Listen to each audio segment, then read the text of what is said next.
नमस्कार दर्शकों, बहुत बहुत स्वागत है आपका नमस्कार एमपी कार्यक्रम में और मैं हूं आपके साथ सुमिता सिरोठिया।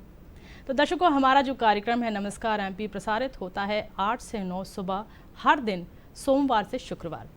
और आज हम फिर हाजिर हैं बुधवार के दिन आपके साथ। तो चलिए आज के दिन की शुरुआत करते हैं। और सबसे पहले मैं आपको बताना चाहती हूँ कि हमारा आज का जो कार्यक्रम है वो है लाइव फ़ोन इन। और आज का जो हमारा विषय है वो भी हम आपको बता देते हैं, क्योंकि आप हमें फ़ोन कीजिए और अपनी जो कोई भी जानकारियाँ आप जानना चाहते हैं वो हमें कर सकते हैं, फ़ोन पर आप बता सकते हैं। हमारा फ़ोन नंबर है, नोट कर लीजिए आप, 0755-266-0049। और एक निःशुल्क टोल फ्री नंबर है वो है 1800-233-0040। और आज का जो हमारा विषय है वो है मतदान जागरूकता। तो दर्शकों, आज हम इस विषय पर विस्तृत चर्चा करेंगे, क्योंकि चुनाव चल रहे हैं। हमारी 18वीं लोकसभा का चुनाव चरणों में हो ही रहा है, उस पर हम विस्तृत चर्चा करेंगे। लेकिन हमारे जो कार्यक्रम की परंपरा है उसमें हम आगे बढ़ते हैं और सबसे पहले जानते हैं हमारे कार्यक्रम में आज की तिथि। तो दर्शकों, आज जैसा कि तारीख है 24 अप्रैल 2024, दिन है बुधवार का। और हिंदू पंचांग के अनुसार आज वैशाख माह के कृष्ण पक्ष की प्रतिपदा तिथि है। तो आप सभी को आज के दिन की बहुत बहुत शुभकामनाएं। और ये थी आज की तिथि, क्योंकि आज की तिथि अगर आपको मालूम है तो आप अपने कार्यों को उसी तरह से कर सकते हैं। अगर आप किसी भी त्यौहार को अगर देखते हैं या किसी भी तरह से आप तिथिवार चलते हैं तो आपको सभी चीज़ों की जानकारियाँ हो जाती हैं। तो ये तो तिथि थी। अब आगे बढ़ते हैं और जानते हैं आज का इतिहास।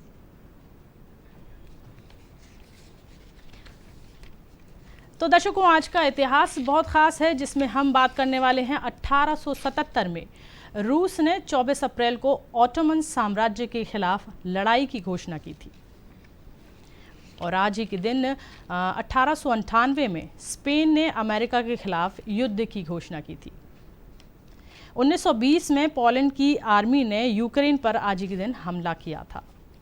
और बात करें 1954 में, तो आज ही के दिन ऑस्ट्रेलिया और सोवियत संघ ने राजनयिक संबंध जो हुए थे उनके, उसको आज समाप्त किया था। 1956 में 24 अप्रैल के दिन ही छत्तीसगढ़ राज्य की पहली महिला जो थी, जो कलाकार थी तीजन बाई, उनका आज जन्म दिवस है। और आज ही के दिन 1973 में भारत रत्न से सम्मानित विश्व के सर्वश्रेष्ठ बल्लेबाजों में गिने जाने वाले देश के महान क्रिकेटर सचिन रमेश तेंदुलकर का भी जन्म दिवस है। 1974 में आज ही के दिन प्रसिद्ध कवि रामधारी सिंह दिनकर का निधन हुआ था। और आज ही के दिन 1975 में जैन धर्म के अनुयायियों ने भगवान महावीर के निर्माण की 25वीं जयंती आज ही के दिन मनाई थी। तो दर्शकों, ये था आज का स्वर्णिम इतिहास, जो कि समय के अनुसार इतिहास बदलता है। जो आज है वो कल इतिहास बनता है। तो इतिहास के पन्ने हमने पलटे आज। अब बारी आती है, जानते हैं कि सुविचार क्या है आज का। आइए जानते हैं सुविचार। आज का सुविचार बहुत ही खास है कि हर राष्ट्र की सफलता का आधार होती है उसकी युवा पीढ़ी और उसकी उपलब्धियाँ। जी हाँ, अगर कोई भी राष्ट्र सफल होता है, अगर सफल होने की राह में विकसित की श्रेणी में अगर जा रहा है, जैसे अगर हमारे भारत की बात करें तो वहाँ पर हमारा जो देश है वो युवाओं का देश है, क्योंकि हमारे यहाँ जो परसेंटेज देखा जाए तो युवा बहुत है यहाँ पर। और युवा अगर अपने कर्मठ भाव से देश को आगे लेकर चलते हैं तो कहीं ना कहीं उपलब्धियाँ उनको मिलती ही रहती हैं। तो ये थी आज के इतिहास की बात। और इसके बाद हमने बात की आज के सुविचार की। अब दर्शकों में एक बार आपको फिर से बताना चाहती हूँ कि हमारा आज का जो कार्यक्रम है वो लाइव फ़ोन इन है। एक बार फिर से आप टेलीफोन नंबर्स देख लीजिए। हमारी टेलीफोन नंबर स्क्रीन पर फ्लैश हो रही हैं, 0755-266-0049। और एक निःशुल्क टोल फ्री नंबर है, उस पर भी कॉल कीजिए, 1800-233-0040। आज हम बात करेंगे मतदान जागरूकता पर। लेकिन उससे पहले एक और महत्वपूर्ण जानकारी जो मैं आपको देना चाहती हूँ वो ये है कि हमारा एक कैंपेन चल रहा है जिसमें हम मेरा पहला वोट देश के नाम पर बातचीत कर रहे हैं। और मैं उसके द्वारा आपको ये बताना चाहती हूँ कि हमारी 18वीं लोकसभा का चुनाव हो रहा है, जो कि 7 चरणों में चुनाव किया जाएगा। और इन 7 चरणों में चुनाव जो होगा उसमें लगभग 543 सीटों पर चुनाव होगा, जो कि एक चरण अभी संपन्न हो ही चुका है। और चुनाव आयोग ने लोकसभा चुनाव के लिए जो कैंपेन शुरू किया है उसमें मेरा पहला वोट देश के लिए अभियान शुरू किया गया है। और इस जो अभियान का उद्देश्य है वो चुनाव में युवाओं की भागीदारी को लेकर है, जिसमें कि कहा जा रहा है कि जो फर्स्ट टाइम वोटर्स होते हैं उनका इम्पोर्टेंस बहुत इम्पॉर्टेंट है देश के लोकतंत्र के इस महापर्व में हिस्सा लेने के लिए। और दरअसल ये जो चुनाव है वो मैंने जैसे बताया कि ये 7 चरणों में होगा ये चुनाव, और इन सभी 7 चरणों में आपको पूरी भागीदारी से चुनाव में अपना पूरा मतदान का इस्तेमाल करना है। अपने मत का सही प्रयोग कर सही मतदाता को अपने सही मताधिकार का प्रयोग कर आप अपने मतदान का सही इस्तेमाल कर सकते हैं।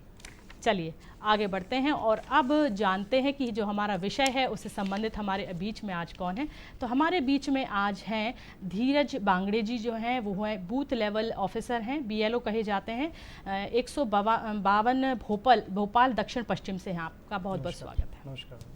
और इसी के साथ हमारे साथ हैं निशांत श्रीवास्तव जी, जो कि राज्य स्तरीय मास्टर ट्रेनर हैं, साथ ही बूथ लेवल ऑफिसर हैं। वो भी आप भी 152 भोपाल दक्षिण पश्चिम से हैं। आपका भी बहुत बहुत स्वागत है। तो दर्शकों, जैसे हम आज चर्चा कर रहे हैं कि आज का जो विषय है वो है मतदान जागरूकता। किस तरह से आप अपने मतदान करने के जो अधिकार हैं उसके बारे में जान सकते हैं और हम किस तरह से आपको जागरूक कर सकते हैं, उसी पर बात करेंगे। सबसे पहले मैं आपसे जानना चाहूँगी धीरज जी कि आप एज अ BLO काम कर रहे हैं, किस तरह से आप अपना काम करते हैं और क्या जिम्मेदारियाँ होती हैं, आप हमारे दर्शकों को बताएँ पहले। जी, मैं बताना चाहूँगा कि मैं वर्ष 2017 से BLO के रूप में भोपाल दक्षिण पश्चिम में अपनी सेवाएं दे रहा हूँ। और BLO के रूप में कार्य करते हुए जो आयोग के निर्देश होते हैं, जो निर्धारित प्रोग्राम बनाए जाते हैं, उसके अनुसार हमें काम करना होता है। और मतलब प्रतिवर्ष लगभग 2 बार, साल में 2 बार हमें BLO के रूप में अपनी सेवा अपने क्षेत्र में देनी होती है। तो बहुत से चैलेंजेस होते हैं जिनका सामना करना पड़ता है। समय समय पर अधिकारियों द्वारा जो हमें सलाह दी जाती है, जो निर्देश दिए जाते हैं, उनके पालन करते हैं और मतदाताओं को मतदाता सूची में नियमानुसार सूचीबद्ध करने के लिए जो भी आवश्यकता होती है उसका हम नियमानुसार पालन करते हैं। जी, तो आपने जाना कि एक BLO किस तरह से काम करते हैं उनके बारे, और हम विस्तृत चर्चा करेंगे मतदान के बारे में। हमारे साथ निशांत जी भी हैं, जो कि एज अ राज्य स्तरीय मास्टर ट्रेनर हैं। आपसे भी मैं जानना चाहूँगी। सबसे पहले तो बहुत बहुत स्वागत है कार्यक्रम में। आप बताएं कि आप किस तरह से ट्रेनिंग देते हैं हमारे जो BLOs होते हैं उनको। BLOs को हम बूथ लेवल के जो अधिकारी होते हैं उन लोगों को BLO एक जो गरुड़ ऐप है, BLO ऐप है, उस पर किस तरह से उनको काम करना है, किस तरह से एंट्री करना है, किस तरह से फॉर्म भरना है, ऐप में क्या क्या फैसिलिटीज़ हैं, बूथ की जो फैसिलिटीज़ हैं उनके बारे में पूरी जानकारी देते हैं। 6 नंबर से फॉर्म भरना, 7 नंबर भरना, 8 नंबर भरना, सब इसी प्रकार की पूरी जो ऐप में जितनी भी जानकारी होती है वो फीड करना सिखाया जाता है। बिल्कुल जी। तो ये तो बहुत अच्छी आपने जानकारी दी कि किस तरह से आप जो BLOs होते हैं, जो आपके घर घर तक आपकी सूचीबद्ध जो तैयार करते हैं, मतदाता सूची तैयार करते हैं, वो काम करते हैं BLOs। आपको ये मालूम होगा, लेकिन मैं आपकी जानकारी के लिए फिर भी बताना चाहती हूँ। और किस तरह से आप, अब मैं आपसे धीरज जी जानना चाहती हूँ कि जो मतदान की प्रक्रिया होती है, मतदान से पूर्व आप किस तरह से कार्य करते हैं, जो अपनी जो मतदाता की जो सूची बनानी होती है उसमें किस तरह से आप कार्य करते हैं। देखिए, आयोग जो है हमें वर्ष में 2 बार जो मतदाताओं का सर्वे है वो करने के लिए निर्धारित प्रोग्राम देता है। जी। 2 तरीके होते हैं। पहला जो होता है उसमें डोर टू डोर सर्वे करना होता है। मतदाताओं के घर घर जाके हमें मतदाताओं से संपर्क करना होता है और उनके जो नाम पहले से दर्ज है उसमें यदि कोई संशोधन है किसी भी डेटा में, तो वो करने के लिए हमें उनका फॉर्म लेना होता है। इसके अलावा यदि उनके घर में कोई ऐसा व्यक्ति है जो 18 वर्ष का हो रहा है तो उसके लिए हमें फॉर्म 6 भरना होता है। और यदि जो मतदाता है वो हमारा क्षेत्र छोड़ के जा चुका है तो हम उससे संपर्क करते हैं, संपर्क जो भी उसके हमारे नंबर होते हैं उससे, और उसके माध्यम से हम ये जानना चाहते हैं कि वो जो क्षेत्र छोड़ के गया है तो क्या वो वापस आएंगे या फिर वो क्षेत्र मतलब परमानेंटली छोड़ के जा चुके हैं। तो इस स्थिति में फिर हमें उनका नाम अपनी सूची से हटाना होता है। इसके लिए हम फॉर्म 7 भरते हैं। जी, आपने बताया, लेकिन मुझे एक प्रक्रिया जो जैसे आपने बताई थी कि जो फॉर्म भरने होते हैं, हम उसके बारे में चर्चा करेंगे। लेकिन आज जैसे हम युवाओं की बात कर रहे हैं धीरज जी, तो बहुत हद तक जो 17 साल के जो बच्चे होते हैं वो भी आज अपनी जो मतदाता सूची में अपना नाम जुड़वा सकते हैं। उसकी क्या प्रक्रिया होती है, जिसके बारे में हमारे दर्शकों को बताएं। जी देखिए, पहले जो आयोग के दिशा निर्देश थे जी, तो मैं आपके प्रश्न को लूंगी, लेकिन उससे पहले हमारे एक कॉलर हैं, अशोक जी हैं जबलपुर से। अशोक जी, सबसे पहले तो बहुत बहुत स्वागत है कार्यक्रम में आपका। अशोक जी, आप हमें सुन पा रहे हैं? जी हाँ, जी हाँ जी, अपना प्रश्न करें। मैं जानना चाहता हूँ कि सर आज जैसे 19 अप्रैल को वोटिंग का कार्यक्रम किया, चुनाव का कार्यक्रम कर दिया, तो उससे क्या होता है कि गर्मी वाली तो बहुत से लोग बहाना बना देते हैं, या दूर तो वहाँ नहीं जाते। तो इसको पक्के तौर पे वोटिंग डलवाने के लिए आपने कौन से कदम उठाए हैं या कौन से कदम उठाएंगे? कुछ कम % वोटिंग हुई है, क्योंकि एक एक वोट भी बहुत भारी पड़ जाता है कभी तो लोगों के लिए। जी, तो इसका जवाब अक्सर देखा गया, लोग यही बात करते हैं कि गर्मी बहुत ज्यादा, भैया हम नहीं जाएंगे। इसके लिए आप क्या कर रहे हैं? आने वाले दिनों में चुनाव में क्या करेंगे आप? जी देखिए, चुनाव आयोग ने गर्मी की जो स्थिति है उसको देखते हुए लगभग सभी मतदान केंद्रों पर शेड की व्यवस्था करी है, टेंट की व्यवस्था करी है, और इसके अलावा पेयजल की व्यवस्था की गई है, और कोशिश की गई है कि पंक्तियां जो लगती है उसे कम से कम किया जाए, और यदि पंक्ति लग रही है तो यदि प्रतीक्षा करने की स्थिति होती है तो उसके लिए सिटिंग अरेंजमेंट किए गए हैं, ताकि मतदाता बैठ के अपनी बारी का इंतजार कर सके और कम से कम समय में वो वोट दे सके। बिल्कुल, बहुत ज़रूरी है। आपने बहुत अच्छा प्रश्न किया, और आशा है अशोक जी आपको आपके प्रश्न का उत्तर मिल गया होगा। हम जैसे चर्चा कर रहे थे कि 17 वर्ष के जो बच्चे हैं उन्हें सूचीबद्ध किया जा रहा है, तो उसकी क्या प्रक्रिया है वो बताएं हमारे दर्शकों को। देखिए, पहले जो आयोग की प्रक्रिया होती थी उसमें केवल 18 वर्ष के होने पर ही आप मतदाता के रूप में पंजीबद्ध होते थे। लेकिन अब जो है आयोग ने वर्ष में 4 कट ऑफ डेट्स निर्धारित की है, और जो व्यक्ति 17 वर्ष का होता है तो वो उन 4 कट ऑफ डेट्स में, आने वाली कट ऑफ डेट्स में अपने आप को इनरोल कर सकता है। इनरोल इन द सेंस कि वो एक फॉर्म भर सकता है जिसके माध्यम से वो आयोग के डाटाबेस में आ जाता है। जो तिथियां हैं वो ऐसी हैं कि 1 जनवरी है, 1 अप्रैल है, 1 अक्टूबर है और 1 जुलाई है। अच्छा, मतलब साल में आप 4 बार, अब पहले जो प्रक्रिया थी कि साल में सिर्फ 1 बार ही इनरोल किया जा सकता था, अब जब 1 जनवरी से, तो अब ये जो है वो 4 साल में आप 4 बार इनरोल कर सकते हैं। जी जी जी जी। तो जैसे ही वो फॉर्म भरते हैं तो वो डाटा में आ जाता है उनका नाम, और जैसे ही वो 18 वर्ष के होते हैं तो वो उनका नाम ऑटोमेटिकली उस जगह की मतदाता सूची में आ जाता है। जी, तो ये प्रक्रिया तो बहुत ही महत्वपूर्ण थी, क्योंकि कहीं ना कहीं 17 वर्ष के होते होते अगर बच्चा 18 साल में एंटर हुआ है तो वो आप आने वाले लोकसभा या विधानसभा चुनाव में पार्टिसिपेट कर सकता है। बिल्कुल। जी, तो हमारे साथ राज्य स्तरीय ट्रेनर भी हैं निशांत श्रीवास्तव जी। निशांत जी, सबसे पहले तो आपने बताया कि किस तरह से आप ट्रेनिंग करवाते हैं। ये बताइए कि जो फॉर्म 6, 7 और जो 8 जैसा कि आपने बताया था, धीरज जी ने बताया था, उसका जो ऑनलाइन प्रोसीजर है वो क्या होता है? ऑनलाइन प्रोसेस 2 तरीके से होता है। एक तो BLO के माध्यम से भी होता है, एक वोटर हेल्पलाइन ऐप जो मतदाताओं के लिए बनाया गया है उससे भी होता है। जो वोटर हेल्पलाइन में मतदाता स्वयं अपने परिवार का कुछ भी काम है, जैसे 6 नंबर का फॉर्म जो नए मतदाता जोड़ने का काम है, 7 नंबर फॉर्म जो मतदाता का नाम काटने का काम करता है, 8 नंबर का फॉर्म जिसमें सुधार कर सकते हैं, उसके अलावा शिफ्टिंग का काम कर सकते हैं, PWD मार्किंग कर सकते हैं, और जी, तो कहीं ना कहीं जो फॉर्म है ऑनलाइन भरने का जो प्रोसेस है वो बताया निशांत जी ने। इसके अलावा अब मैं ये जानना चाहती हूँ कि जैसे कि अभी ऑनलाइन की बात की, तो जो 2 माध्यम है उनसे हम इनरोल करा सकते हैं, ऑफलाइन और ऑनलाइन। तो मैं ये जानना चाहती हूँ धीरज जी, आप मुझे बताइए कि जो ऑफलाइन का प्रोसेस है वो क्या है, जो दर्शक अगर ऑफलाइन भरना चाहें वो क्या कर सकते हैं? जी, देखिए, ऑफलाइन का तरीका ये होता है कि जब भी आयोग के द्वारा निर्धारित किया जाता है कि BLO अपने क्षेत्र में या तो बूथ पर बैठकर काम करेंगे या फिर डोर टू डोर सर्वे करेंगे, दोनों स्थिति में मतदाता को फॉर्म 6, 7, 8 ये भरकर जमा करना होता है। अब मैं फॉर्म 6, 7, 8 के बारे में डिटेल से बात करता हूँ। फॉर्म 6 होता है ऐसे मतदाता जिनका नाम मतदाता सूची में पहली बार जुड़ेगा। तो ऐसे मतदाता फॉर्म 6 के माध्यम से अपना नाम मतदाता सूची में जुड़वा सकते हैं जी। इसके लिए उनको ज़रूरी दस्तावेज के रूप में उनका एक फ़ोटो लगाना होता है। मैं आपको दिखाता हूँ, मेरे पास फॉर्म 6 रखा भी हुआ है।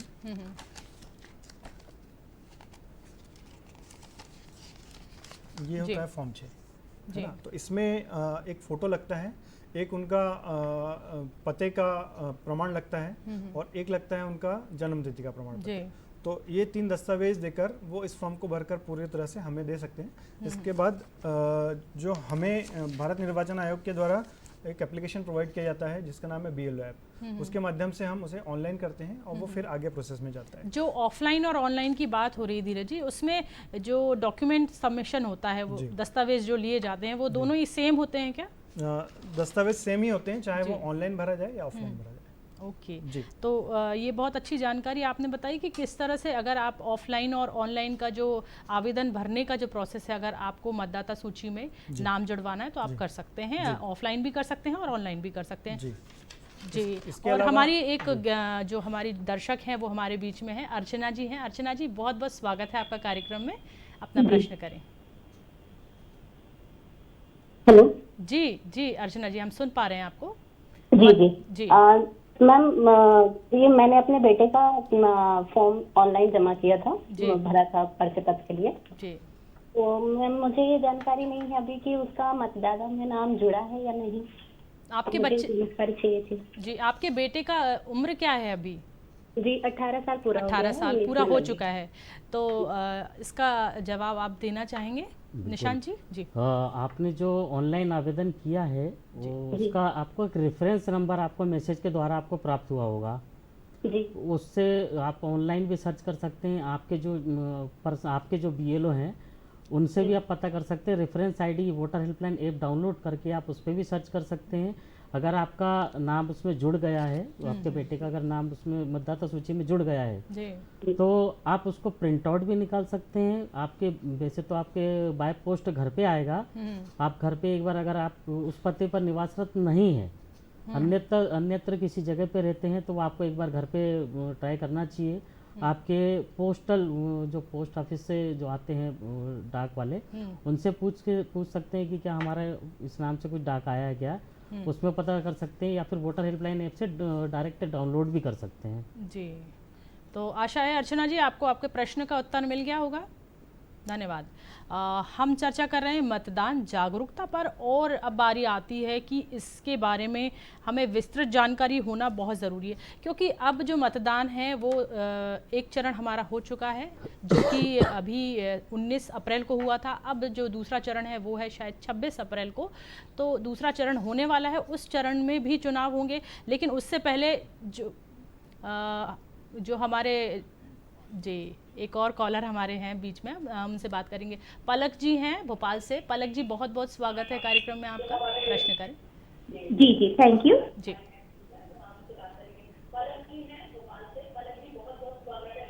जी आपकी टीवी का वॉल्यूम कम कीजिए पलक जी। जी जी जी प्रश्न कीजिए अपना। हेलो जी प्रश्न कीजिए अपना।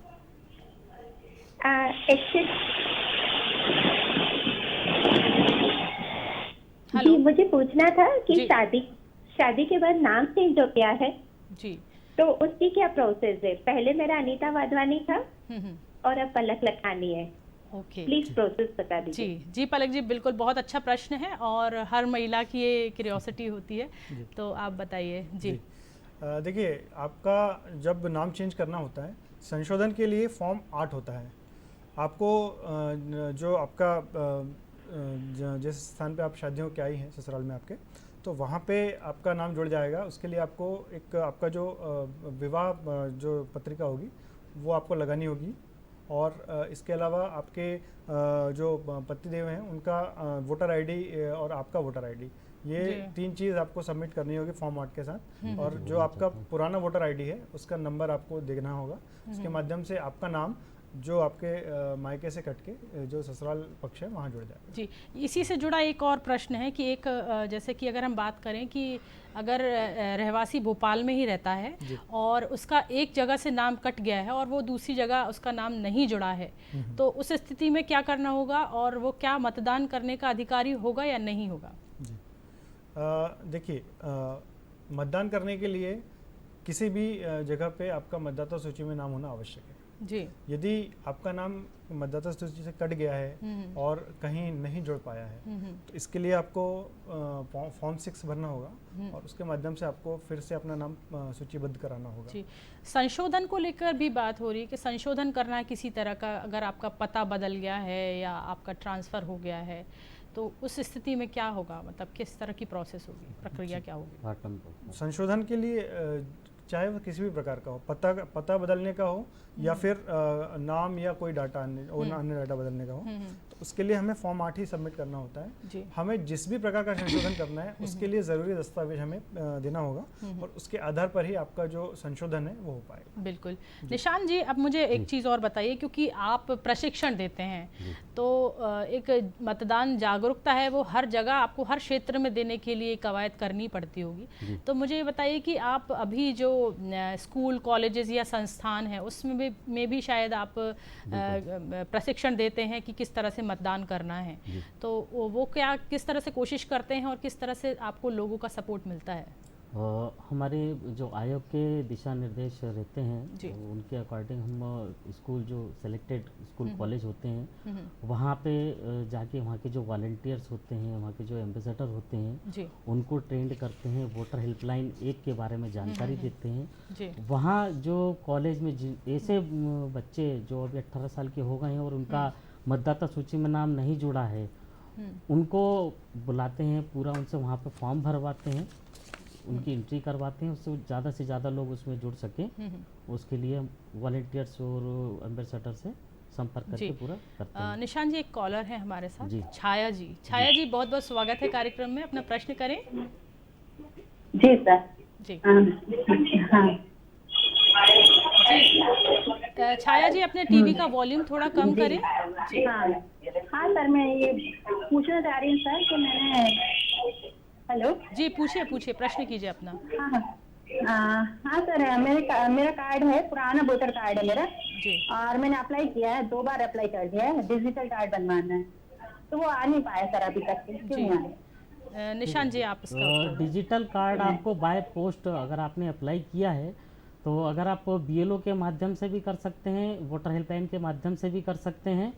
तीसरा, वोटर हेल्पलाइन ऐप से अब एक नई प्रक्रिया भी चालू हो गई है, यदि किसी को वोटर कार्ड किसी कारण से नहीं प्राप्त हो पाता है, क्योंकि वोटर कार्ड चेन्नई से आते हैं, बाय पोस्ट आते हैं, तो कई बार होता है कि हमारे पास वोटर कार्ड नहीं पहुंच पाता है, तो उसके लिए आयोग ने वोटर हेल्पलाइन में सुविधा प्रदान की है जिससे आप डायरेक्ट डाउनलोड करके आप उसका प्रिंट आउट निकाल के कार्ड बनवा सकते हैं। बिल्कुल। आपने वोटर कार्ड की बात की, वोटर हेल्पलाइन की बात की, तो मैं ये जानना चाहती हूँ कि वोटर हेल्पलाइन किस तरह से काम करती है और मतदाताओं के लिए कितनी उपयोगी है?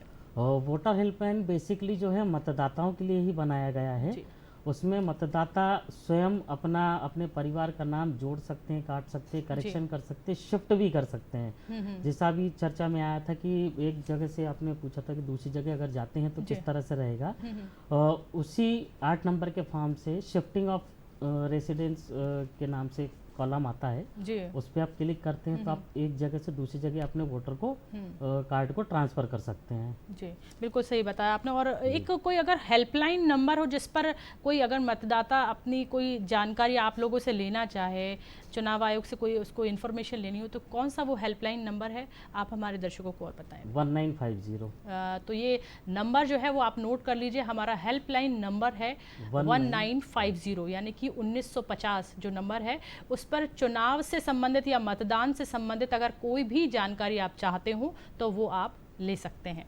आगे बढ़ते हैं। मैं जानना चाहती हूँ धीरज जी आपसे कि ये जो चुनाव होता है सभी के एक आपसी सामंजस्य के कारण हम किसी भी चुनाव में सहयोग करते हैं, क्योंकि ये एक जो कहा जाता है ना कि लोकतंत्र का महापर्व है, इसमें सबका सहयोग बहुत ज़रूरी होता है। और इस लोकतंत्र के महापर्व में हमारे देश के जितने भी अधिकारी कर्मचारी होते हैं सरकारी, उनका भी बहुत महत्वपूर्ण योगदान होता है। तो मैं आपसे यहाँ जानना चाहती हूँ कि जो कर्मचारी ऑन ड्यूटी हैं वो अपने वोट को किस तरह से दे सकते हैं, हमारे दर्शकों को ये भी बताइए आप। जी देखिए, कर्मचारियों के वोटिंग का जहाँ तक सवाल है, एक सेगमेंट होता है पोस्टल बैलेट।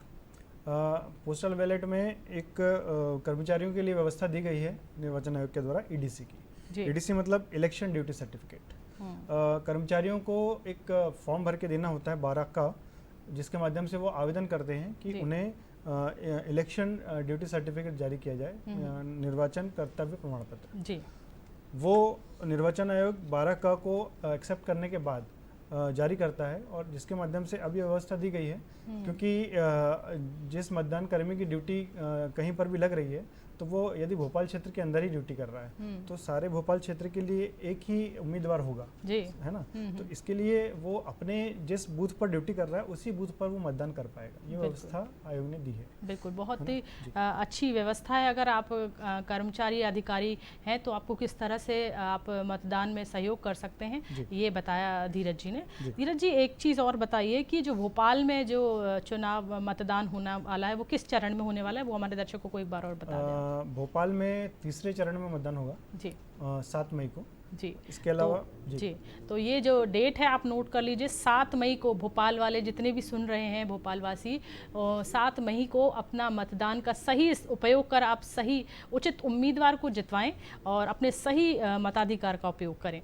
अब आगे बढ़ते हैं और मैं आपसे अब जानना चाहती हूँ कि जो एक ईवीएम मशीन का जो डेमो होता है वो किस प्रकार होता है, निशान जी ये बताएं, और क्यों किया जाता है ये भी बताएं। ईवीएम मशीन बेसिकली अभी आई है तो कई लोगों को उसके बारे में जानकारी नहीं होती है, तो उसके लिए हम लोग डेमो का प्रशिक्षण देते हैं, जिसमें बीएलओ भी रहते हैं, तो संस्थाएं भी रहती हैं, एनजीओ भी रहती हैं, हमारे अधिकारी भी कर्मचारी भी रहते हैं। कलेक्टर ऑफिस में वहाँ पे एक परमानेंट एक मशीन रखी गई है, वहाँ पर कोई भी जाके डेमो ले सकता है। दूसरा एक हमारी वेन होती है, वेन में मशीन रहती है, मशीन के अंदर पूरा डेमो देने के लिए एक बीएलओ साथ में एक साथी रहते हैं। वीवीपैट क्या होता है, बीयू क्या होता है, सीयू क्या होता है, किस तरह से कंट्रोल यूनिट से बैलेट यूनिट में वोट दिया जाता है, बैलेट यूनिट से वीवीपैट में कैसे जाता है, कितने कैंडिडेट होते हैं, जैसे बैलेट यूनिट में 16 कैंडिडेट होते हैं, अगर उससे ज़्यादा कैंडिडेट होते हैं तो कितनी क्या 2 मशीनें लगती हैं, इसके बारे में पूरा दिखाया जाता है कि इस कंट्रोल यूनिट से बैलेट दिया जाता है, बैलेट यूनिट से वोट दिया जाता है, वीवीपैट में उनके द्वारा जो बटन दबाया जिस कैंडिडेट को उन्होंने सेलेक्ट किया है उसका प्रतीक चिन्ह उसमें शो होता है, उसके बाद फिर स्लिप गिरती है, तो उसके पूरी प्रोसेस की उनको जानकारी दी जाती है। तो दर्शकों, देखा आपने कि भारत निर्वाचन आयोग जो है वो बखूबी अपनी जिम्मेदारियों से आपको अवगत करा रहा है कि किस तरह से आप ईवीएम मशीन का इस्तेमाल कर सकते हैं। डेमो के रूप में आपको मशीनों का इस्तेमाल बताया जा रहा है, जगह जगह वैन्स के द्वारा आपको वो मशीन का जो डेमोन्स्ट्रेशन है वो किया जा रहा है कि किस तरह से आप ईवीएम का इस्तेमाल कर सकते हैं, किस तरह से आप सेलेक्ट का बटन दबा सकते हैं। तो जो प्रोसेस है ये हमारे मतदाताओं के लिए बहुत ही बड़ा एक प्लस पॉइंट है और बहुत महत्वपूर्ण पार्ट है। एक चीज़ और यहाँ पर मैं आपसे जानना चाहूँगी कि जो अभी जो स्वीप की जो फैसिलिटी शुरू हुई है वो हमारे दर्शकों को आप बताएं वो क्या है और किस तरह से काम करती है। बेसिकली में ये निर्वाचन का ही एक सेकंड पार्ट है जी। ये systematic voters education and electoral participation जी। इसमें कई प्रकार की एक्टिविटीज़ की जाती हैं, जैसे बाइक रैली जैसे 31 मार्च को हुई थी, वॉल पेंटिंग, आपने रोड पे जो वॉल लगी होंगी वहाँ देखा होगा कि मतदान करो, मतदान, इस तरह की कुछ भी वॉल पे लिखे होते हैं, स्लोगन वगैरह लिखते हैं, रंगोली प्रतियोगिता होती है, मेहंदी प्रतियोगिता होती है। अभी जो भी कुछ दिन पहले हमारा रैंप वॉक हुआ था, महिलाओं से रिलेटेड रैंप वॉक भी किया गया था। नुक्कड़ नाटक करके लोगों को जागरूकता किया जाता है, वोटर अवेयरनेस के लिए इतने प्रयास किए जाते हैं। अभी एक वोटर कॉल करो इनाम पाओ, केबीसी की तर्ज पे एक स्कीम चल रही है, इसमें फ़ोन करो इनाम पर 2 सवालों के जवाब देना है आपको। तो आपसे 2 सवाल पूछे जाएंगे, उसका आप जवाब देते तो आपको 2 मूवी टिकट प्रदान की जाएगी, साथ में कुछ या कूपन दिया जाएगा। इस तरह से करके आपसे सवाल कुछ इसके कुछ फोटोज़ भी शायद हमारे पास होंगे जो कि हम इसमें बता सकते हैं कि कौन कौन सी प्रतियोगिताएं आयोजित की जा रही हैं, उससे संबंधित कुछ पिक्चर्स भी हमारे पास हैं शायद, जो आप बता रहे हैं स्वीप फैसिलिटीज़ जो हैं। और इसके अलावा स्वीप का क्या फ़ायदा है, हो सकता है बताएं। मतदाता जागरूकता ज़्यादा से ज़्यादा लोगों में आए, अवेयरनेस आए, लोग बाग मतदान के लिए प्रेरित हों। ये एक्चुअली में मतदान जो है एक प्रकार का पर्व है, इसको उत्साह से मनाना चाहिए, उत्साह खुद होके उत्साह से जाना चाहिए, लाइन में लगें। अगर क्यू होती है तो ठीक है, नहीं होती तो पहले जाके मतदान करें, बिल्कुल भीड़ भाड़ ना हो। बहुत ज़रूरी है, जैसा अभी आपने बताया कि मतदान को एक सरल रूप में बनाने के लिए भारत चुनाव जो निर्वाचन आयोग किस तरह से काम कर रहा है, ये बहुत जानना ज़रूरी है। इसमें एक ऑप्शन अभी 7 तारीख को जो मतदान हमारे भोपाल में है, उसमें आयोग ने एक इनामी कूपन भी रखा है, जिसमें लक्की ड्रॉ, मेगा ड्रॉ का भी ऑप्शन है। हर पोलिंग बूथ पे एक बॉक्स रखा रहेगा। आप जो मतदान करने जाते हैं, जो भी मतदाता मतदान करेंगे, उनको एक कूपन दिया जाएगा। कूपन में नाम और उनका मोबाइल नंबर लिखा जाएगा। वो लिखने के बाद उसको बॉक्स में डालना है। सुबह 10 बजे, दोपहर 2 बजे और शाम को 6 बजे 3 बार बॉक्स खुलेगा। उसमें से कूपन निकाले जाएंगे, लक्की ड्रॉ निकाला जाएगा। उसमें आप जो भी सेलेक्ट होते हैं, जो भी मतदाता सेलेक्ट होते हैं, उनको इनाम दिया जाएगा। जी, तो मुझे ये बताइए कि जो पहली बार जो मतदाता वोट दे रहे हैं, उनके लिए किस तरह से प्रक्रिया है और किस तरह से वे वोट दे सकते हैं, आप बताइए। जी देखिए, पहली बार जो वोटर आए हैं, फर्स्ट टाइम वोटर जिन्हें हम कहते हैं, तो उनके लिए हमने बहुत सारे आयोजन किए थे स्कूल कॉलेजेस में। उनको प्रेरित करने के लिए बहुत सारे प्रोग्राम किए हैं। तो हमारा प्रयास ये है आयोग का कि ज़्यादा से ज़्यादा जो वोटर्स हैं वो इन्वॉल्व हों, वो मतलब अपनी प्रक्रिया, चुनावी प्रक्रिया का हिस्सा बने और इस पर्व का मतलब हिस्सा बनकर लोकतंत्र में अपना योगदान दें। लोकतंत्र में जो मतदान है वो हमारा अधिकार भी है, हमारा कर्तव्य भी है। तो युवा पीढ़ी के ऊपर जिम्मेदारी है कि वो इस चुनाव में वोट देकर देश के निर्माण में अपना योगदान करें। बिल्कुल। जो बूथ स्तर पर जो प्रचार प्रसार किया जा रहा है, उससे लोगों को जागरूक किया जा रहा है, वो कैसे किया जा रहा है और क्या क्या गतिविधियां उसमें की जा रही हैं? जी देखिए, बूथ स्तर पे हम पहले तो लोगों से घर घर जाकर संपर्क करते हैं और उन्हें प्रेरित करते हैं कि वो मतदान के लिए आगे आएँ, अपना मत जो है वो दें, ताकि मतदान सफल हो सके। और इसके अलावा हम अपने प्रयास करते रहते हैं। जैसे अभी 1 से 5 तारीख तक, मई में 1 से 5 तारीख तक सुबह प्रभात फेरियों का आयोजन हम करेंगे, जिसमें हर बीएलओ अपने बूथ पर प्रभात फेरी निकालेगा। उसमें आरएसएस के वॉलंटियर्स भी होंगे और कुछ एनजीओ के सहयोग होगा। तो इसके माध्यम से हम वोटर्स के बीच जाकर उन्हें प्रेरित करेंगे, उनका उत्साह बढ़ाएंगे और मतदान में ज़्यादा से ज़्यादा भागीदारी के लिए उन्हें प्रेरित करेंगे। जी। एक और हमारे साथ मेहमान हैं हमारे साथ, जो आज हमारे स्टूडियो में मतदान जागरूकता को लेकर ही बात करेंगे। हमारे साथ हैं मंगल सिंह जी, जो बीएलओ हैं और आप भोपाल से ही हैं। तो सबसे पहले तो बहुत बहुत स्वागत है मंगल जी आपका कार्यक्रम में। जी मंगल जी, मुझे ये बताइए कि आप जैसे बूथ पर काम करते हैं, क्योंकि आपकी प्रक्रिया जो है वो पहले ही शुरू हो जाती है, चुनाव से पहले ही आपकी प्रक्रिया शुरू हो जाती है। तो किस तरह से नाम जुड़वाने का, कटवाने का किया जाता है, जो प्रोसेस प्रक्रिया है वो किस तरह से की जाती है, आप बताएं थोड़ा हमारे दर्शकों को। देखिए, हमारा जो है साल में 2 बार जो एक बार तो जो है डोर टू डोर सर्वे किया जाता है और एक बार जो है बूथ पर बैठा कैंप लगाया जाता है। तो डोर टू डोर जो प्रक्रिया जो होती है, हम लोग जो घर घर जाते हैं उसमें हमें सारी जानकारी हो जाती है, जिसको हम नोटिस भी अगर कर सकते हैं कर लेते हैं और बहुत से बीएलओ करते हैं। तो जैसे कि किस घर में 17 साल का बच्चा है, तो एक प्रकार से जैसे हम लोग घर पे जाते हैं तो ज़्यादातर तो हमारे मतदाता जैसा सब जॉब वगैरह या जो भी हैं वो निकल जाते हैं जी। तो कभी कभी बच्चों से ही संपर्क हमारा होता है जी। तो हम लोग उस चीज़ को नोटिस कर लेते हैं कि बच्चा जो है 17 साल का है या 16 साल का है तो अब ये किस समय पे इसका नाम हमको ऐड करना होगा। जी। तो जो है हम उस प्रकार से हम लोगों को इसमें ज़्यादा दिक्कत नहीं होती कि घर के अंदर कोई व्यक्ति छूटा है कि नहीं छूटा है। जी। तो जो है हम लोग डोर टू डोर के से हम लोगों को काफ़ी जानकारियाँ प्राप्त होती हैं। बिल्कुल बिल्कुल। तो मतलब आपने बहुत अच्छे से बताया कि किस तरह से आप घर घर जाकर जो मतदाता सूची में नाम जुड़वाना और उसको अपडेट करना, ये बहुत महत्वपूर्ण और बहुत ही ज़्यादा एक कठिन काम है जिसे आप बखूबी निभा रहे हैं। जो लोग वोट डालने में सक्षम नहीं है या किसी तरह से शारीरिक परेशानी है, उस समय आप क्या करते हैं मंगल सिंह जी, आप बताएं। जो है जो लोग सक्षम नहीं हैं तो उन लोग के लिए क्या है, आयोग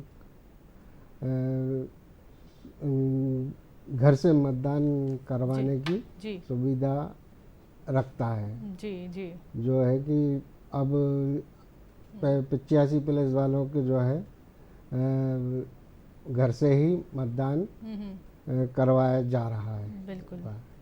तो बहुत अच्छी आपने मंगल सिंह जी जानकारी दी। अब मैं धीरज जी आपसे पूछना चाहूँगी कि जो क्यूलेस पिंक बूथ और आदर्श मतदान केंद्र की जो बात कही जा रही है उसके बारे में हमारे दर्शकों को बताएं, क्योंकि ये जो है वो आज बहुत ही ज़्यादा ट्रेंडिंग है। बताया जा रहा है कि ये जो प्रोसेस है भारत निर्वाचन आयोग के द्वारा की जा रही है, जो कि एक सुविधा के तौर पर मतदाताओं को दी जा रही है। इसके बारे में बताएं। जी देखिए, आयोग जो है मतदाताओं के लिए विभिन्न तरह की ऐसी सुविधाएं प्रदान करने की कोशिश करता है जिससे मतदान में उनका भागीदारी भी बढ़े और उनके लिए मतदान सुविधाजनक भी हो। बिल्कुल। तो इसके लिए आदर्श मतदान केंद्र, क्यूलेस बूथ और पिंक बूथ जैसे मतलब बूथ बनाए गए हैं। इनमें मतदाताओं को लाइन में न लगना पड़े, यदि लाइन की स्थिति बनती है तो कम से कम उन्हें इंतज़ार करना पड़े, इसके लिए व्यवस्थाएं बनाई गई हैं। और यदि इंतज़ार करना पड़ता है तो फिर उनके लिए एक ठंडे माहौल में बैठक की व्यवस्था की गई है, टेंट की व्यवस्था की गई है ताकि उन्हें छांव मिले, और इसके अलावा उनके लिए पेयजल की व्यवस्था की गई है। और इसके अलावा जो मतदाता हैं वो सरलता से मतदान करें, इसके लिए पर्चियों का वितरण किया जाता है, उनका नाम ढूंढने में परेशानी ना हो। इसके अलावा BLO वहाँ उपस्थित होते हैं जो उनकी सहायता कर सके। तो बहुत सारी ऐसी सुविधाएं हैं जिससे मतदाता आसानी से मतदान कर सके, कम से कम समय मतदान कर सके। तो इन मतदान केंद्रों में ऐसी व्यवस्था दी जाती है। बिल्कुल। इसी के साथ, क्योंकि पोस्टल बैलेट के बारे में धीरज जी सभी को मालूम है, लेकिन एक बार जानकारी के लिए आप फिर से बताएं कि पोस्टल बैलेट जो होता है वो किस तरह से काम करते हैं और क्यों बनाया गया है पोस्टल बैलेट। जैसे आपने अभी मंगल सिंह जी से पूछा था जी, तो पोस्टल बैलेट के लिए मैं बताना चाहूँगा, हम 3 श्रेणियाँ रखते हैं।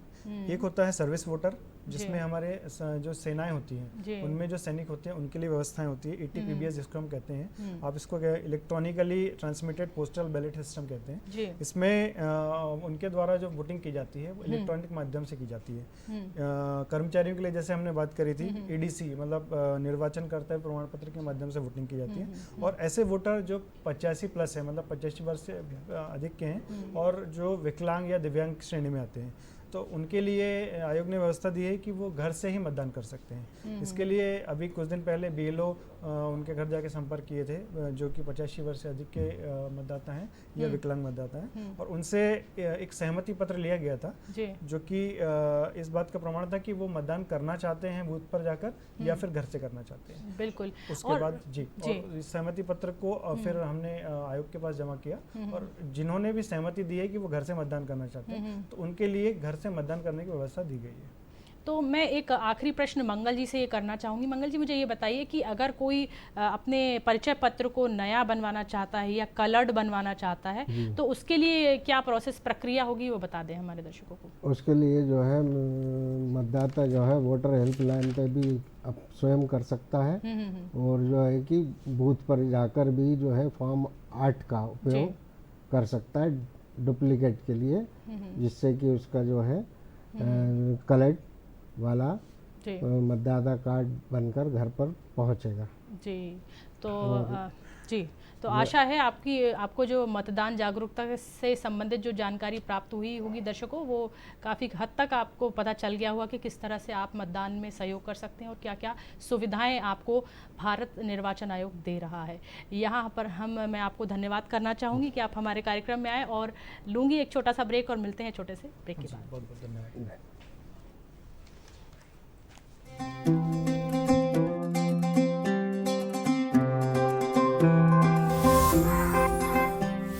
अठारह की हूँ, कोई बच्ची नहीं, नई हूँ पर कच्ची नहीं। मानो या ना मानो तुम, कुछ बड़ा करने की है बारी यही, भविष्य देश का लिखने की तैयारी यही। बचपन से अब तक मेरी माटी ने दुलारा, आज मुझको है मेरे देश ने पुकारा। हो, हो,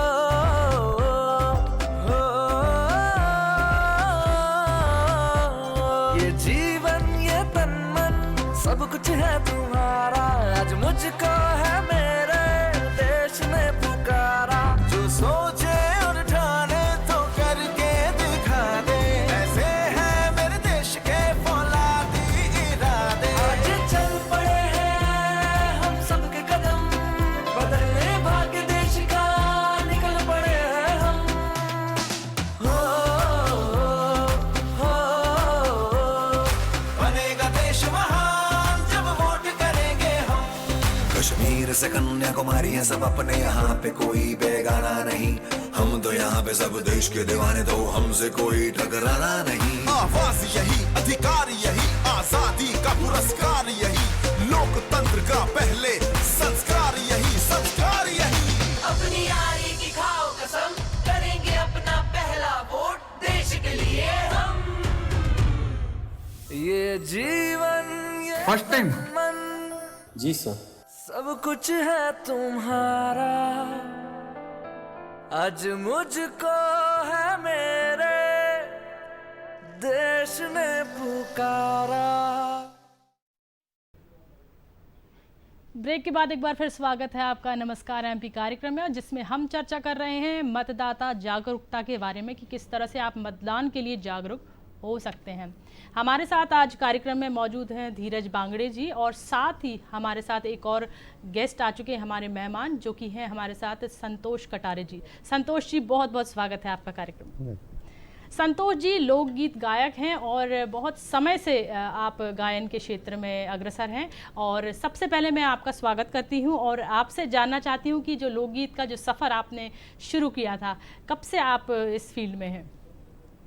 ये तो मैं जो नेटिव प्लेस मेरा टीकमगढ़ है जी, और टीकमगढ़ जो है बुंदेलखंड की धरा जो है ऐसी धरा है, वहाँ तो जो है छोटे छोटे बच्चे भी जो है ज़मीन से जो जुड़े हुए वो जो है लोकगीत गाते हैं, और तभी से जो है मेरा लगभग जो है 12 साल की उम्र से मैं जो है बराबर इस क्षेत्र में रहा और बराबर आप काम कर रहे हैं। तो ये जो इसकी प्रेरणा है कि आपको गायन भी करना है, माता पिता से किसी से आपको मोटिवेशन मिला? मेरी जो है बिल्कुल पैतृक है। मेरे पिताजी जो है बहुत अच्छे गायक रहे हैं। मेरी माँ आज भी उनके जो है, जबकि कुछ समय पहले उनका स्वर्गवास हो गया है, लेकिन वो अभी भी जो है उनके गीत प्रसारण होते हैं, वो चलते हैं, होते रहते हैं। मतलब आपके यहाँ ये काम जो है वो पुश्तैनी है, मतलब आपके माता पिता के समय से आप करते हैं। कोई बहुत ही सुंदर सा लोकगीत होगा जो आप हमारे दर्शकों को सुनाना चाहें? हाँ बिल्कुल, बिल्कुल सुनाना चाहूँगा जी। एक दादरा है जी, क्योंकि दादरा जो है बुंदेलखंड की, दादरा लेद इस तरह बिलवाली वगैरह ये जो गीत होते हैं बुंदेलखंड की बहुत फेमस गीतों में से आते हैं, वो बहुत ही सुंदर इनकी जो है बोल होते हैं जी। मैं एक सुनाता हूँ।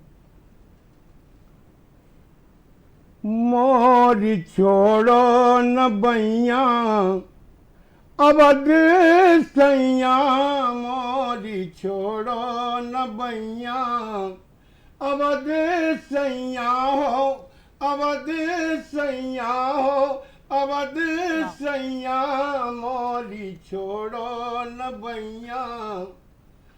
तुम सब जानत अब गुण मोरे, तुम सब जानत अब गुण मोरे, तुम सब जानत अब गुण मोरे, तुमसे नाथ छुपो नैया मोरी छोड़ो न बैया, अवध सैया मोरी छोड़ो न बैया।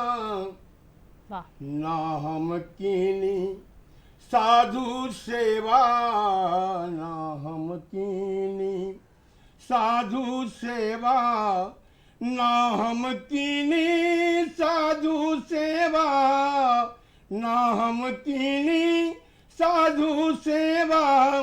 विप्रन दान दया नैया, मोरी छोड़ो न बैया, अवध सैया मोरी छोड़ो न बैया, अवध सैया मोरी छोड़ो न बैया। भवसागर में बहत जाते हो, भवसागर में बहत जाते हो, भवसागर में बहत जाते हो। आके नाथ गहो बैया, मोरी छोड़ो न बैया, अवध सैया मोरी छोड़ो न बैया, अवध सैया हो, अवध सैया हो, अवध सैया मोरी छोड़ो न बैया। बहुत सुंदर, बहुत सुंदर, बहुत सुंदर। और आपने इस भजन के माध्यम से बहुत ही सुंदर, ये जो आपने दादरा गाया शायद आपने बताया, बहुत सुंदर और एक अच्छी आवाज़ के साथ आपने हम सबके बीच में सुनाया। जैसा कि जी हमारे एक दर्शक हैं, सुनील जी हैं दिल्ली से। सुनील जी, बहुत बहुत स्वागत है कार्यक्रम में आपका। प्रश्न करें जी। मैडम, प्रश्न मेरा, पहले तो आपको नमस्कार। और प्रश्न मेरा ये है कि जो सरकार इलेक्शन कमीशन ने जो नोटा का प्रावधान किया है, जी हाँ, आने वाले आम चुनाव में नोटा का जो प्रावधान है, इसमें ना ही मतदाता को, ना ही किसी पार्टी विशेष को और ना ही चुनी हुई सरकार को कोई फायदा हो रहा है। एक प्रकार से नोटा अपना वो काम कर रहा है कि आपका मत देने का अधिकार होते हुए भी आप अपने मत को व्यर्थ कर रहे हो जी। क्योंकि नोटा में ये होना चाहिए कि यदि नोटा की संख्या ज्यादा हो तो ज्यादा वाले उम्मीदवार के तो या तो भी इलेक्शन करवा ले वहाँ पे जी। बिल्कुल तो सही। ऐसा तो कोई प्रावधान है नहीं उसमें बस ये होता है कि दो पार्टियां जीती और नोटा का जो भी मत आता है उसका कोई वैल्यू नहीं होता जी।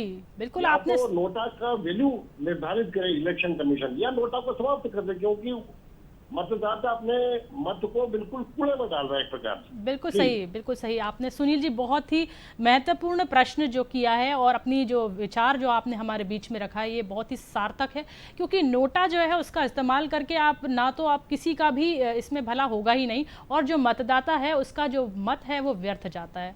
तो चलिए अब हम आगे बढ़ते हैं और हमारे साथ धीरज बांगड़े जी हैं जो कि BLO हैं। आपसे मैं जानना चाहती हूँ कि जो एपिक कार्ड होता है उसके बारे में हमारे दर्शकों को बताएं कि वो क्या है और किस तरह से उपयोग में आता है। जी देखिए, मतदाता का नाम मतदाता सूची में जब दर्ज हो जाता है तो उसे एक कार्ड इश्यू किया जाता है जिसे एपिक कार्ड या वोटर कार्ड कहते हैं हम।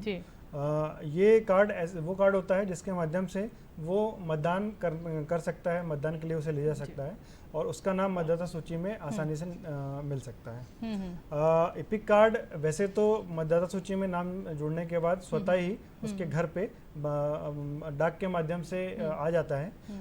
इसके अलावा यदि डाक के माध्यम से आने में देरी होती है या कुछ समय लगता है तो वो ऑनलाइन वोटर हेल्पलाइन के माध्यम से उसे डाउनलोड कर सकता है। बिल्कुल, तो ये जो प्रोसेस है आपने समझ ली होगी कि किस तरह से वोटर ID कार्ड को आप डाउनलोड कर सकते हैं अगर आप तक नहीं पहुंचा है वो, क्या महत्व होता है उसका। और इसके साथ एक और चीज़ बताइए कि अगर किसी के पास वोटर ID कार्ड नहीं है तो वो कौन कौन से IDs से अपना मत का उपयोग कर सकता है, कोई और ID कार्ड लेके जा सकते हैं क्या? जी, देखिए अगर वोटर कार्ड नहीं है तो भी हम मतदान कर सकते हैं, हमारा नाम अगर मतदाता सूची में है। और इसके अलावा हमारे पास जो मतदाता आयोग द्वारा, निर्वाचन आयोग द्वारा जो पर्ची जारी की गई है जो कि BLO के माध्यम से आपके घर पे आएगी, वो आप साथ में लेके जाते हैं तो वो भी आपके लिए मतदान के लिए सहायता करेगा। और निर्वाचन आयोग ने जो जरूरी दस्तावेज जारी किए हैं उनमें से आप अपना जो भी फोटो युक्त पहचान पत्र है जिसमें आपका पैन कार्ड हो सकता है, आधार कार्ड हो सकता है और आपके बैंक की पासबुक हो सकती है, ये सब ले जाके आप मतदान कर सकते हैं। बिल्कुल। अब हमारे बीच में आज के जो मेहमान हैं वो भी हैं हमारे साथ संतोष कटारे जी हैं, जो कि लोकगीत गायक हैं। मैं ये जानना चाहती हूँ कि ये जो परंपरा चली आ रही है आपके यहाँ, ये आप अपने से आगे भी अपनी जो आने वाली पीढ़ी है उसको भी आप ट्रांसफ़र कर रहे हैं? बिल्कुल, मैं सिखा रहे हैं? और बल्कि मेरा जो है, जो जैसे पोता के पोता है मेरा, वो हारमोनियमों कैसियो पे जो है काम करना चालू कर दिया और कर रहा है। अभी मात्र 8 वर्ष का है। जी बिल्कुल, बहुत अच्छी ये चीज़ है, क्योंकि ये जो कला होती है उसको भी हमें आने वाली पीढ़ी को जो है वो ट्रांसफ़र करना यानी स्थानांतरित करना बहुत ज़रूरी है, तभी तो हम उसे सुरक्षित और संरक्षित कर सकते हैं। आप एक और कोई हमारे दर्शकों को एक गीत सुनाना चाहें तो? हाँ, एक लेद जी। बारिश का मौसम आने वाला होता है जी, और चिंता होती है गृहिणी को कि तंबू वगैरह कुछ बनाए जाते हैं ना, तंबू बनाए जाते हैं इस तरह से कि भाई बारिश के टाइम में एक अलग सी व्यवस्था की जाती है। उस पर एक जो है लेद छोटी सी है। तमुआ बलमुआ नटाने सखीरी काले बदरा हो रहे, तमुआ बलमुआ नटाने सखीरी कारे बदरा हो रहे।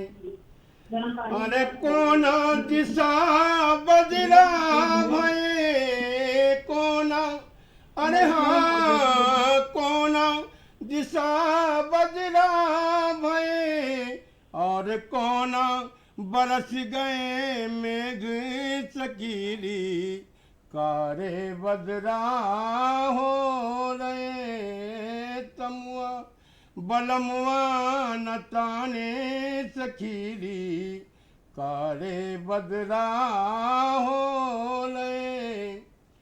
और पूरब दिशा बजरा भये पूरब, अरे हाँ पूरब दिशा बजरा भये, और पश्चिम बरस गए मेघ सखीरी काले बदरा हो रहे।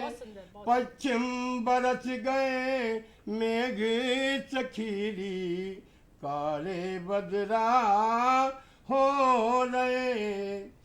कोना की भीगे चुनरी और कोना की पचरंग बगिया सखीरी कारे बदला हो रहे। बहुत सुंदर, बहुत सुंदर। और हमारे पास क्या समय का अभाव है, क्योंकि आपके जो गीत हैं वो बहुत सुंदर हैं और उसमें मन ऐसा रम जा रहा है कि बता नहीं सकते, लेकिन अभी के लिए हमें बहुत उचित समय का इस्तेमाल करते हुए इस कार्यक्रम को यहीं समाप्त करना है। लेकिन उससे पहले मैं जानना चाहती हूँ कि जो मतदान जागरूकता को लेकर अगर कोई और जानकारी छूट गई है, अगर कुछ ऐसी चीज़ हो जो रह गई हो धीरज जी, तो हमारे दर्शकों को बता दें कि जो बहुत ही मतदान के लिए उनके लिए बहुत उपयोगी हो। जी, मैं ये बताना चाहूँगा अपने मतदाताओं को कि वे मतदान को लेकर न आशंकित हो न चिंतित हो।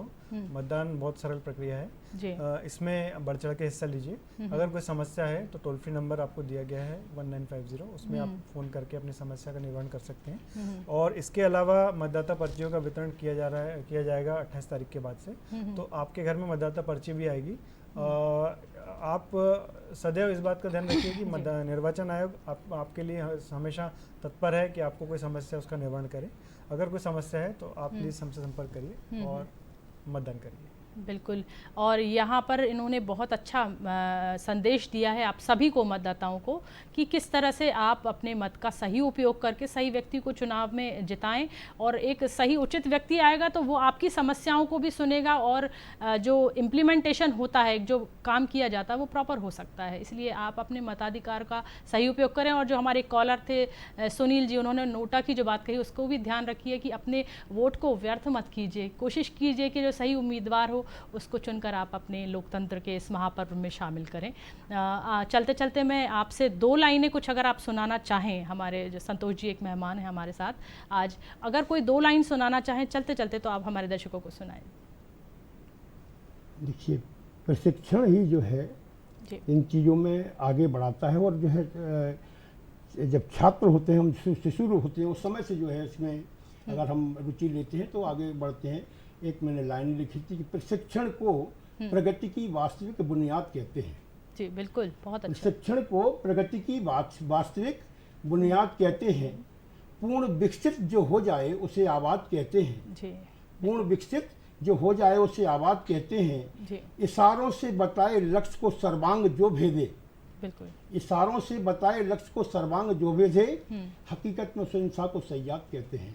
बिल्कुल। तो बहुत सुंदर। इसमें जो है रियाज और जो है लगे रहना ही जो है प्रगति का रास्ता है। और संगीत जो है वो ऐसी विधा है कि इसमें जो है जहाँ तक जाओगे वहाँ तक जो है आपको जो है उसका कोई था नहीं है, अथाह है ये। इसकी था ना तो किसी ने ले पाई। बड़े बड़े गायक और बड़े बड़े संगीतकार हुए हैं जिन्होंने जो है बिल्कुल बहुत ही सुंदर आपने यहाँ पर अपने विचार रखे कि किस तरह से आप किसी भी चीज़ को अगर मांझना है तो उसमें प्रशिक्षण होना, साथ ही लगातार काम करते रहना बहुत ज़्यादा ज़रूरी है। और आज दर्शकों हमने बातचीत की थी मतदान जागरूकता पे, और हमारे साथ थे आज धीरज बांगड़े जी जो कि BLO थे, और हमारे साथ थे आज के मेहमान में संतोष कटारे जी। दोनों का आपका बहुत बहुत धन्यवाद, आप हमारे कार्यक्रम में आए और अपना बहुमूल्य समय हमें दिया। जी बहुत बहुत धन्यवाद। तो दर्शकों, यहाँ आज हमने बहुत ही महत्वपूर्ण बात की मतदान जागरूकता पर, और साथ ही लोकगीत का आनंद लिया। तो बहुत मज़ा आया आज का जो कार्यक्रम है। आपको कैसा लगा आप ज़रूर हमें बताइए। और हमारा कार्यक्रम YouTube पर भी प्रसारित होता है, DD मध्य प्रदेश पर आप जाकर हमारे प्रोग्राम को लाइक और शेयर कर सकते हैं।